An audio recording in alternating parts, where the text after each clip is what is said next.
Olá, meus queridos amigos, hoje é 1º de maio de 2019, né?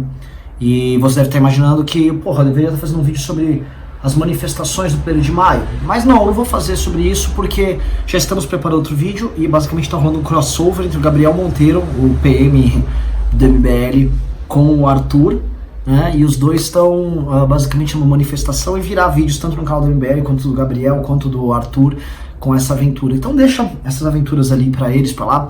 Eu vou comentar outra coisa do 1º de maio, né? Que é uma coisa que marcou muito, não só a mim, mas a minha geração, que foi o Ayrton Senna. E obviamente eu vou relacionar isso com política, porque nós somos um canal de política aqui no Movimento Brasil Livre. Então a gente vai tratar de mitos e vamos tratar de heróis, né? E vamos falar, obviamente, dos 25 anos da morte do Ayrton Senna, o que isso significa pra nós e o que o Ayrton Senna significa pra essa minha geração. Então, antes de continuar, por favor, se inscreva no canal, blá blá blá, sininho, like, porra toda, faça isso, tá? Estamos com uma campanha também, não se esqueça, para divulgar a Previdência em diversos municípios. A gente já vai estar agora, só na próxima semana, já em cerca de 60 municípios. Esse fim de semana agora, tá? Fazendo divulgação nas praças, nos locais públicos, panfleto e chamando para o debate as pessoas na rua, para criar um clima de convencimento, que não fique só na internet, né? Esse é um trabalho que a gente está fazendo, então www.mbl.org.br/contribua, ajuda a gente lá nessa campanha, tá? Porque mais do que blá blá blá, que a gente vê muito deputado, muito político, até presidente da república com blá blá blá, querem passar a reforma de qualquer forma, tá? Pois bem, meus queridos amigos, vamos falar aqui dos 25 anos do falecimento do Ayrton Senna, né? O Ayrton Senna foi um piloto de Fórmula 1, se fosse resumir de uma forma bem idiota para quem não conhece, eu sei que tem muita gente que é jovem no canal. O Ayrton Senna foi um dos maiores esportistas do século passado. E para o brasileiro comum, o Ayrton Senna tem um significado maior do que, por exemplo, o Pelé. Você compara o Ayrton Senna com o Romário, o Ronaldinho, o Neymar, não dá nem para comparar, é uma piada. O Ayrton Senna foi muito maior do que eles. Só que o Ayrton Senna, né, ele foi ali, em especial de 89, 90 até a morte dele em 94, ele era, junto com o Michael Jordan, o maior esportista do mundo, né? Ele era reconhecido como o melhor na área dele e ele contava com a admiração sincera e honesta de culturas diferentes mundo afora, né? Eu vou abordar isso ainda mais tarde aqui no vídeo, né? Teve 41 vitórias, 65 pole positions, se eu não me engano 19 melhores voltas, correu pelas equipes Toleman, Lotus, McLaren e no final morreu pela Williams, ganhou corridas e campeonatos com carro turbo, com carro aspirado, né? Era um piloto versátil, era o piloto mais rápido na chuva, foi o rei das pole positions. Enfim, é um cara que marcou muita época, mas não vou ficar aqui falando de Fórmula 1 especificamente, ainda que eu adore, ainda que eu goste muito da Fórmula 1 no período que o Ayrton Senna fazia, e seja a Fórmula 1 nesse período seja uma coisa muito especial para mim, né? Uma coisa que marcou muito a minha infância. E por que marcou muito a minha infância de tantas pessoas que também eram adultas na época? Para vocês entenderem, o Brasil vivia uma época muito difícil ali naqueles anos 80 e o começo dos anos 90. Né? Em todos os sentidos, econômicos, fim da ditadura militar, vinha ali uma democracia que não soava adequada e havia uma percepção de uma, vamos dizer assim, uma falta de autoestima muito grande, né? Algo que o Brasil está passando agora por isso.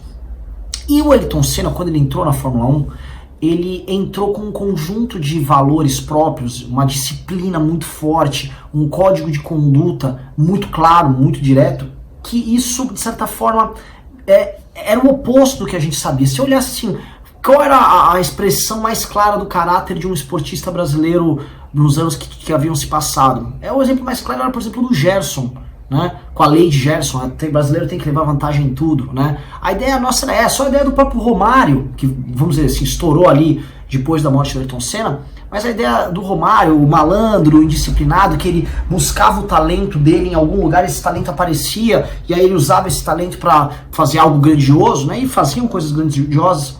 Isso não tinha a ver com o que o Ayrton Senna tinha, porque o Ayrton Senna, ele é o herói clássico. O Ayrton Senna, ele é como se fosse um cavaleiro medieval. E esse é o aspecto mais interessante.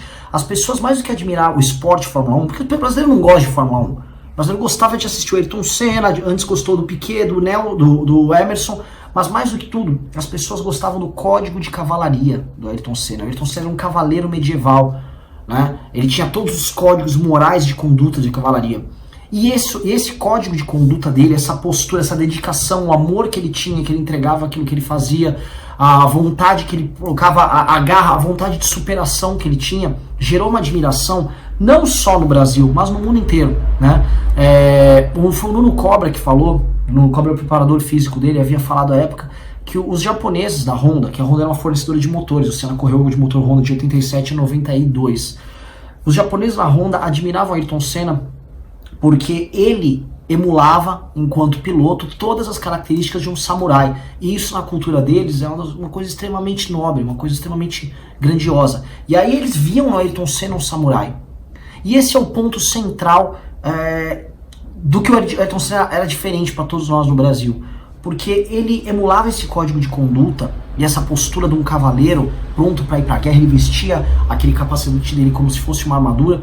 E ele era o nosso representante, ele levantava a bandeira, tinha um capacete amarelo, então ele transcendia a ideia do esportista e ele se tornava uma representação de tudo que poderia haver de melhor num país onde estava tudo muito ruim.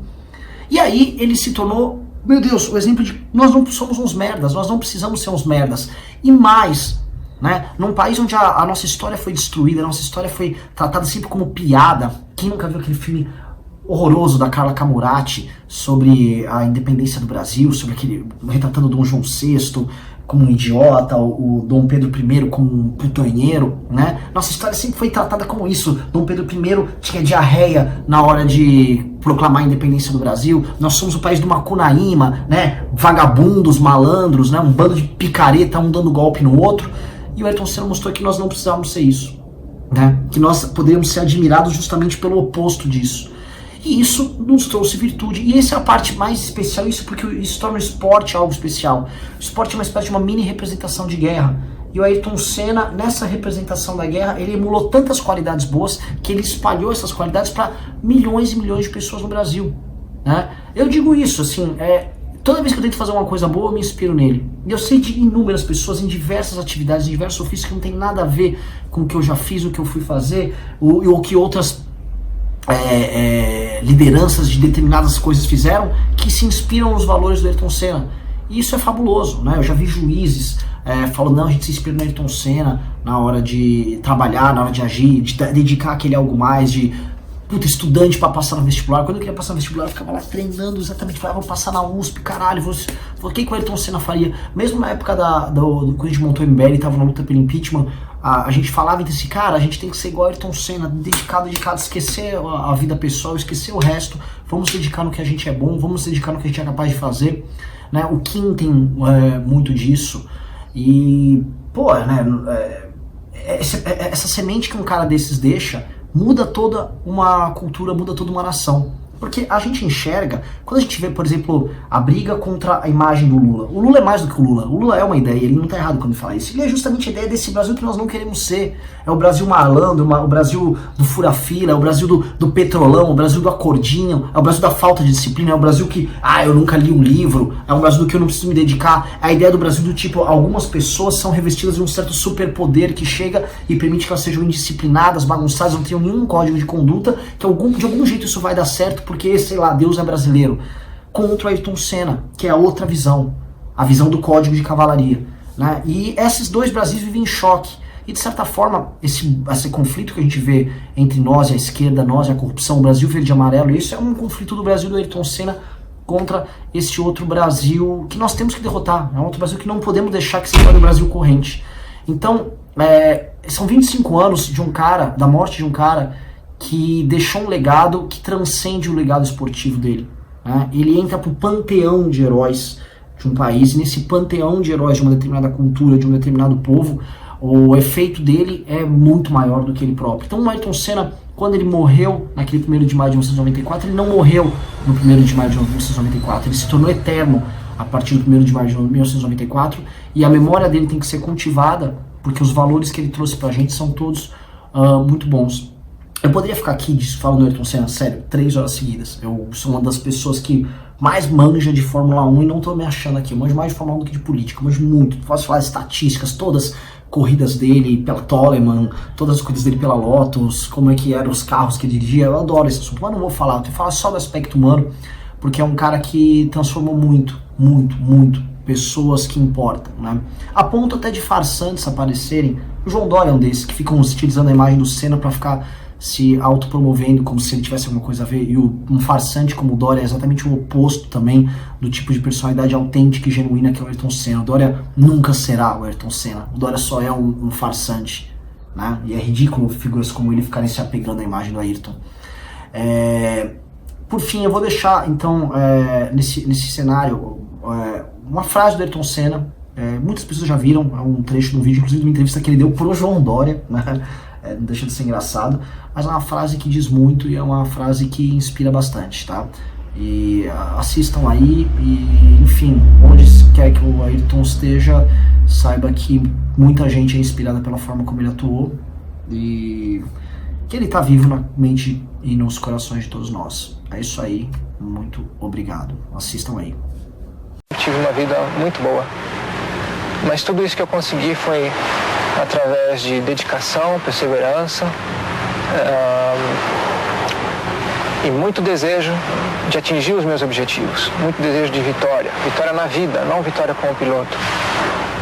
E a vocês todos que assistiram e estão assistindo agora, eu digo que seja quem você for, seja qualquer posição que você tenha na vida, no nível altíssimo ou mais baixo social, tenha sempre como meta muita força, muita determinação e sempre faça tudo com muito amor e com muita fé em Deus, que um dia você chega lá, de alguma maneira você chega lá.